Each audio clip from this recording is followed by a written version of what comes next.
โอ้เฮาจะเอายังกินมื้ออื่นวะฮึให้คุณนอนหั่นน่ะบอกไอ้นำนอนนี่ก็ได้ติเนี่ยเอาทางเขานี่เอาเนาะทางเขานี่เอาปิดอันนี้ก็ได้เนาะไอ้ไอ้คุณสิปิดหน้ามาทางนี้นะเฮาปินเฮาปินหัวใส่กันก็ได้เนาะผู้หนึงไปทางนั้นผู้หนึงไปทางนี้เนาะ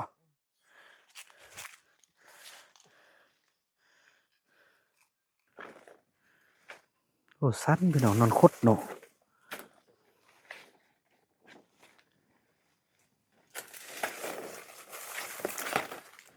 ก็ใช้ไฟอย่างเดียวเลยพี่น้องเออนี่บ่นอนไอ้บุญนำสุดยอดขอบคุณป้าตุ๋ยเด้อป้าตุ๋ยจากอุตรดิตถ์นี่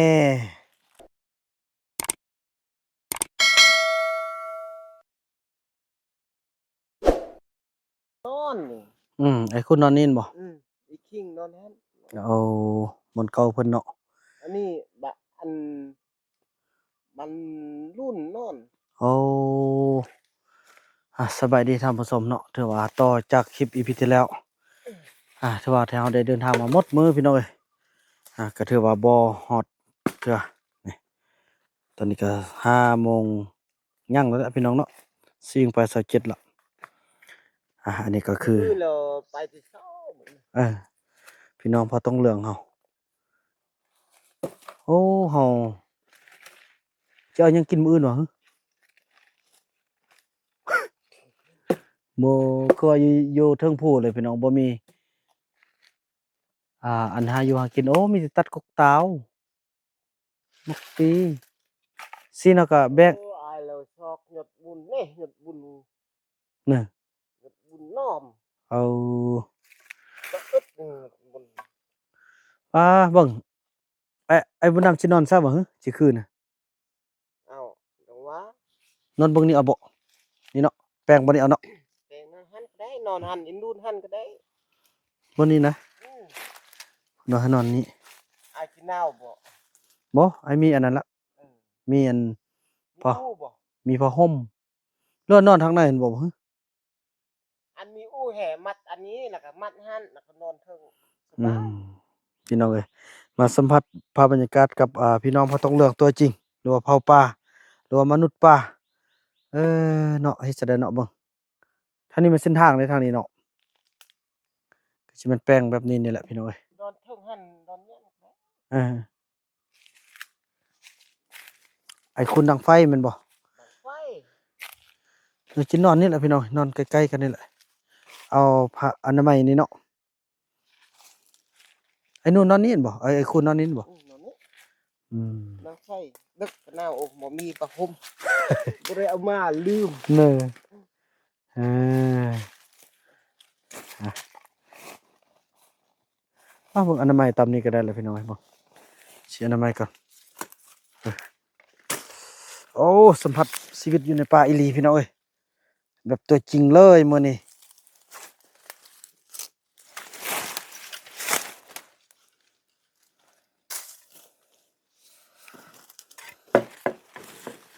หายากสิได้มาฮอดมาถึงไอ้คุณสิไปเอาบ่ต้องน่ะตัดเอาหนึ่งเหี้ยอ๋อโอ้ยปวดขิงหมดพี่น้องเอ้ย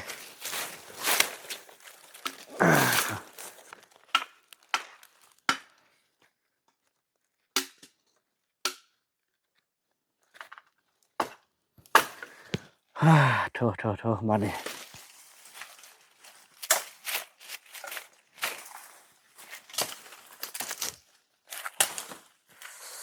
โอ้ยเจ็บแล้ว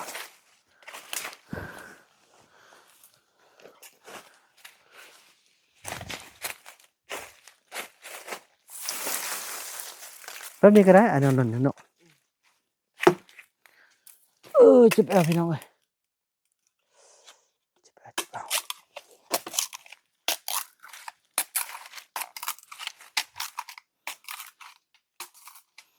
อันนี้บนบกนู่นนอนบ่นี่น่ะ เอออันนี้ก็ได้แหละท่าน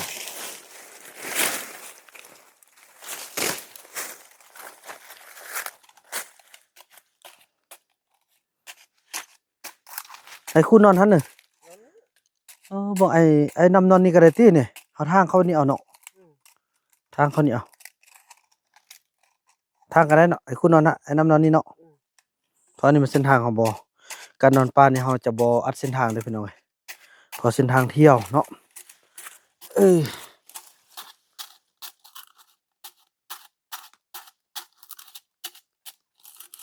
อ่ะใบตองมาปูดีๆ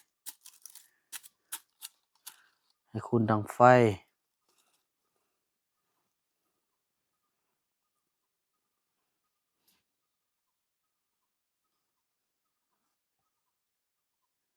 บื้นขึ้นแต่เช้าเนาะ พื้นที่เช่าก็มันค่ำแล้วแต่มันตก อืมไว้ยืมพาได้เออโอ้ยขออนุญาตบัดกรรมเด้อจะดีจะนอนเลยลูกหลานมาขอพึ่งพระอาศัยขอพักอยู่บ้านอยู่เมืองเด้อมื้อนี้เด้อคืนนี้มึงแยงเด้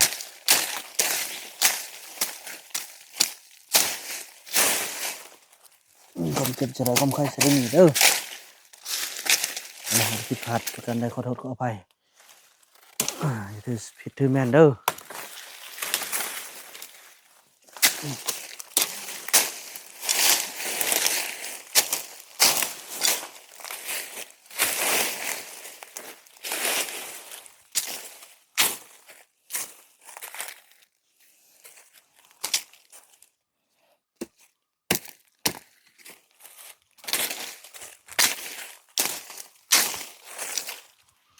เบิ่งอันนี้มันทาง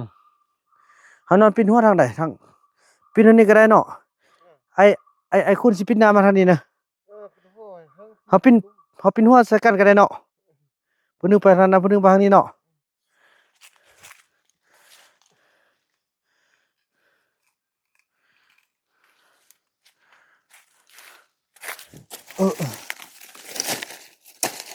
กองกับบ่ได้เจ็บ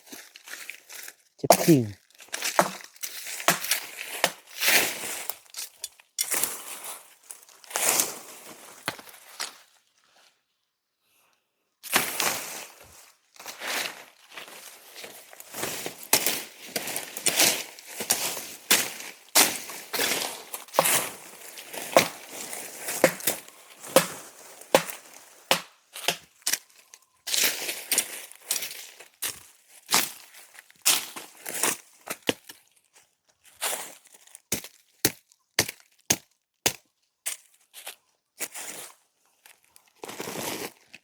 นี่ว่าจุกันอันนี้เนาะ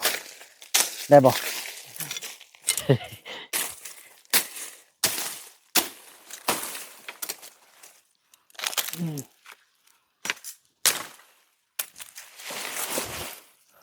หายากได้พี่น้องสิได้ครับชมภาพบรรยากาศ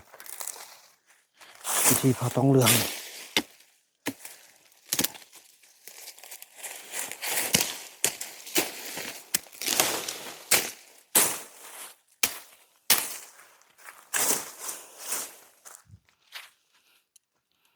เพื่อใบตองบาดนี่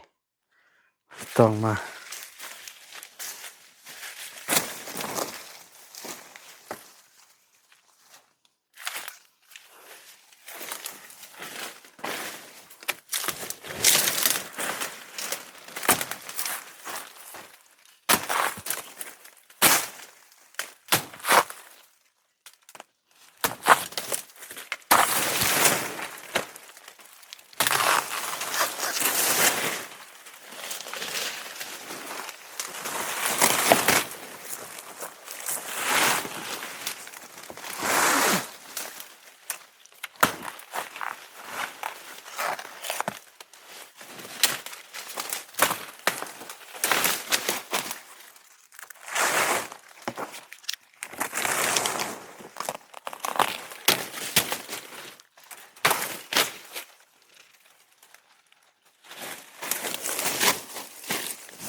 อดีเอา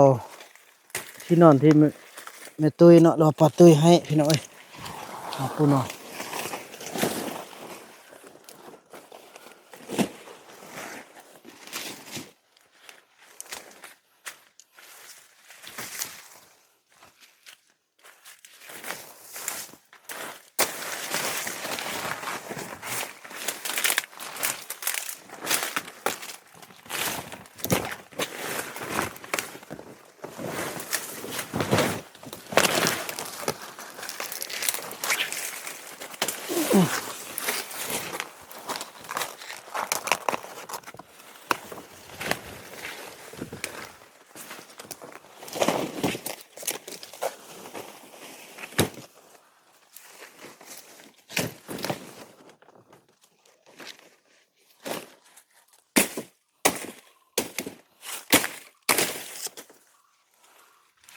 เอาหมดก็เสียดายได้ปอมแล้ว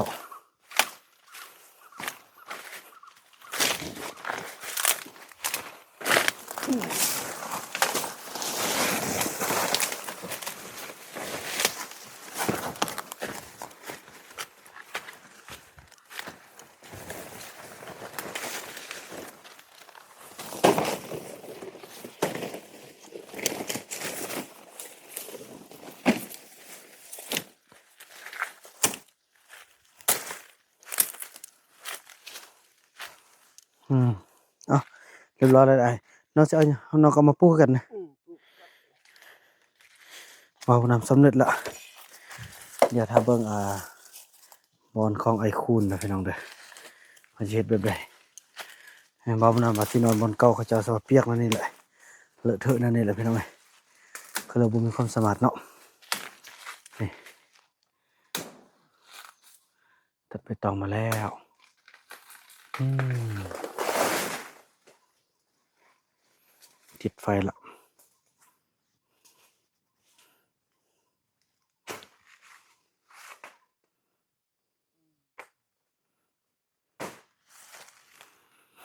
โอ้โธ่เจ็บแอวเมื่อเขานอนนะพี่น้องเด้อเป็นแบบโอ้โหเลยแหละมันขนมตอนตัดใบตอง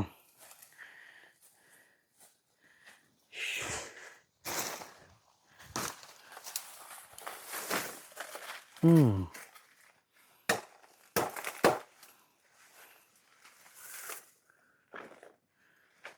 โอ้สั้นพี่น้องนอนคดเนาะ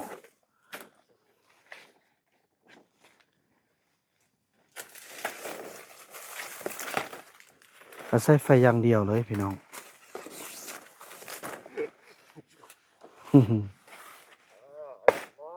เรียบร้อยอันบ่นอนได้เลยเนาะวันนี้เนาะนั่น โอ้นอนแบบนี้เลยเห็นบ่โอ้พี่น้องแต่ว่าบ่ปะไฟเนาะปะไฟปะไฟแล้วหนาวหนาวเออ ตั้งไฟตลอดตั้งไฟตลอดบ่เออนั่งก็เจ็บโอ้ยก็เจ็บพี่น้องเอ้ยเราบ่าวบ่นำสิแปลงบ่นอนต่อบาดนี้ได้เห็นไอ้คูนแปลงบ่นอนแล้วอะนี่บ่าวบ่น้ำมานี่เออ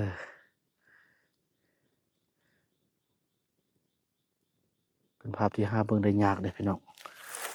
บ่าวบ่นำก็สิแม่นอันนี้แหละอ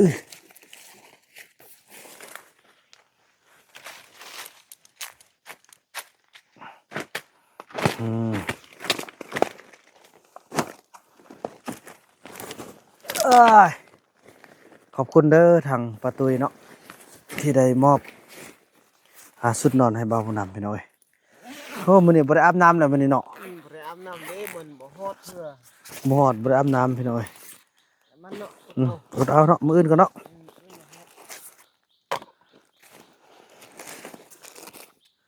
power bank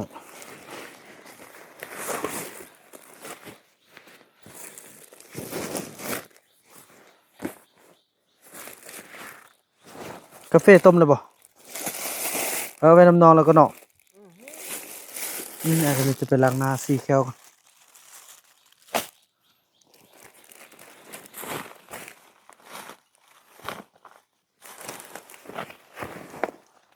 โอ้ใส่ชีวิตอยู่ในป่าอีหลีแบบนี้นี่เอ้ยนั่นเครื่องอีย่งเครื่องจะดึกหน่อย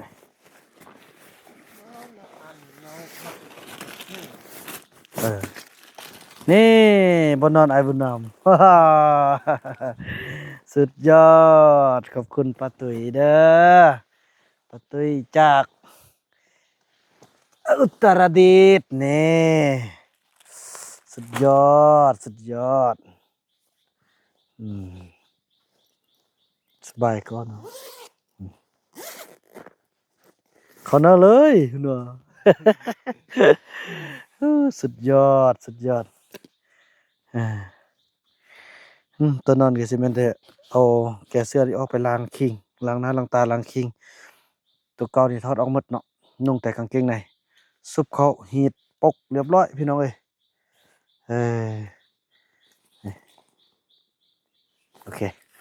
ทนได้แล้วล่ะคืนนี้สุดยอดแล้วล่ะอืมเอ้ยเจ็บแอวเนาะนอนแนวนี้แหละพี่น้องเอ้ย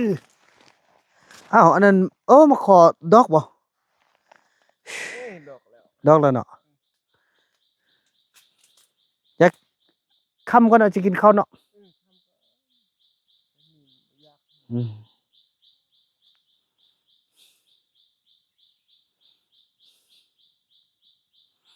อืมเมื่อยเกือบบ่รอดพี่น้องเอ้ยเอ้ยขึ้นภูลงห้วยขึ้นภูลงห้วยพาเขาไปต่อเติมนี่บ่ไหวดีแต่ไอ้คุณเราเข้าใจไว้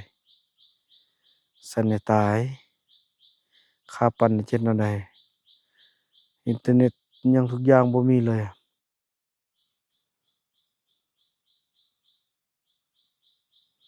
อืมโอ้ย